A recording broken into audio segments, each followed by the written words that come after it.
Elara's light bathed the world. It nourished the land, bringing forth vibrant life. People prospered, their hearts filled with joy. Laughter echoed through the valleys, a testament to Elara's gentle reign.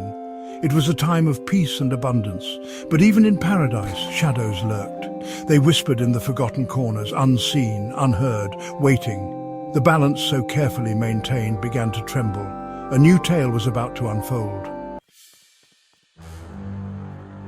A creeping chill settled upon the land. The once vibrant colours seemed to dim, their brilliance fading. Fear, like a venomous serpent, began to poison the hearts of the people. Whispers of doubt spread like wildfire, casting long shadows over their happiness. Elara, attuned to the land, felt the shift.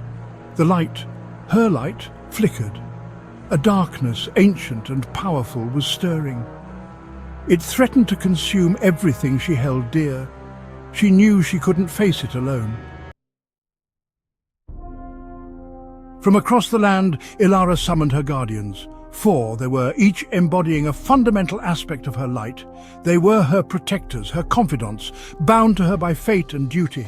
They answered her call, their hearts heavy with foreboding. There was Kaelin, strong and unwavering as the mountains, her gaze steady with determination. Amara, swift and agile as the wind, her eyes reflecting the vastness of the sky. Next stood Reeve, his spirit blazing with the intensity of a wildfire, his resolve burning bright. And finally, Lyra, serene and deep as the ocean, her wisdom flowing like the tides. Their journey was fraught with peril. The shadow's influence seeped into the land, twisting their paths and testing their resolve. They faced treacherous mountains that threatened to swallow them whole. Illusions shimmered in the air, tempting them with false promises. Through it all, Elara's light guided them, a beacon in the encroaching darkness. Yet the closer they got to the source of the shadow, the more their own inner demons stirred. Doubts whispered in their minds, amplified by the growing darkness. Finally, they reached the heart of the darkness. There, amidst the swirling chaos, stood not a monstrous beast, but a figure shrouded in shadow. As it turned, the guardians gasped. The face staring back at them was their own, a reflection of their deepest fears and insecurities. The shadow spoke, its voice a chilling echo of their own. It whispered of their failures, their doubts, their hidden fears. It taunted them, seeking to break their spirit and claim them for the darkness. This, Elara realized, was no ordinary enemy. This was a battle for their very souls. Section 6. Embracing the darkness within. Despair threatened to consume them. Were they doomed to be consumed by their own darkness? Then Elara spoke, her voice soft yet firm. "The shadow is a part of us," she said. "To deny it is to deny ourselves."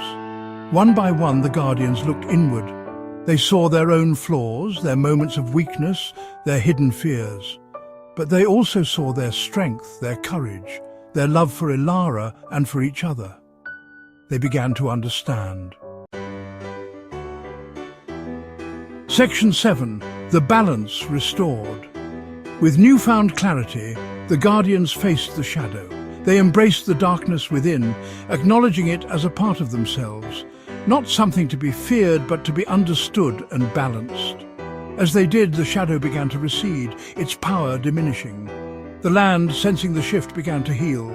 Colour returned to the world, vibrant and alive. The air, once heavy with dread, now buzzed with a renewed sense of hope.